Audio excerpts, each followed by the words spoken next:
La première lettre aux Corinthiens répondait à des tensions à l'intérieur de la communauté de Corinthe. Dans la deuxième lettre, Paul affronte des attaques personnelles. Alors il se tourne vers la croix de Jésus et la vie dans l'Esprit Saint. C'est ce qui donne sens à son service dans l'Église, à la fois engagement total de lui-même et accueil de la grâce de Dieu. Dans la salutation initiale, Paul laisse entendre qu'il sort de graves dangers. Il bénit Dieu qui l'a réconforté et remercie les Corinthiens de leur prière. 1 Puis dans un premier développement, il en vient à ses difficultés avec eux. 1 Il définit quel est son service ou ministère d'apôtre de Jésus-Christ. Cela explique sa sévérité dans une précédente lettre. Comme cette lettre a eu un résultat positif, il s'en réjouit. D'ailleurs, Tite a joué les intermédiaires efficaces pour réconcilier les Corinthiens avec Paul. Le deuxième développement concerne une collecte en faveur des chrétiens de Judée. Toute générosité a sa source dans le don que Jésus-Christ a fait de sa vie. Le dernier développement adopte un ton plus polémique et par moments douloureux. Certains accusent Paul d'être une sorte de faux apôtre. Il se défend avec vigueur, dévoilant une part de son intimité avec le Christ. La lettre s'achève sur une brève conclusion fraternelle. 13.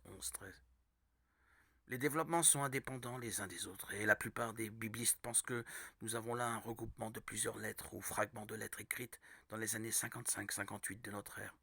2 Corinthiens 8-9, et réunirait même des extraits de deux lettres complémentaires. Le regroupement est justifié par ce que Paul dit dans son ministère. Il est apôtre de Jésus-Christ. Tout ce qu'il entreprend vient de sa relation au Christ. Ainsi, il fonde son appel à la collecte sur la générosité du Christ. Plus largement, c'est la croix du Christ qui est le cœur de l'évangile, de la vie des Corinthiens, de sa propre vie à lui.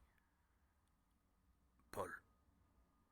Elle justifie la peine prise, les dangers traversés, ses limites et ses maladresses.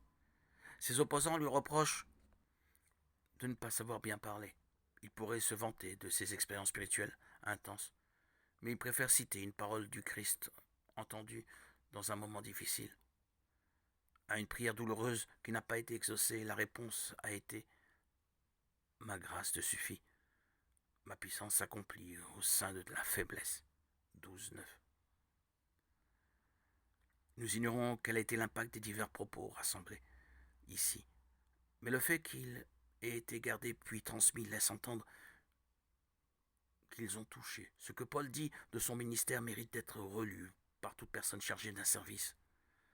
Il doit être exercé très humblement. Il a pour objet de mener à la réconciliation que Dieu a effectuée dans le Christ.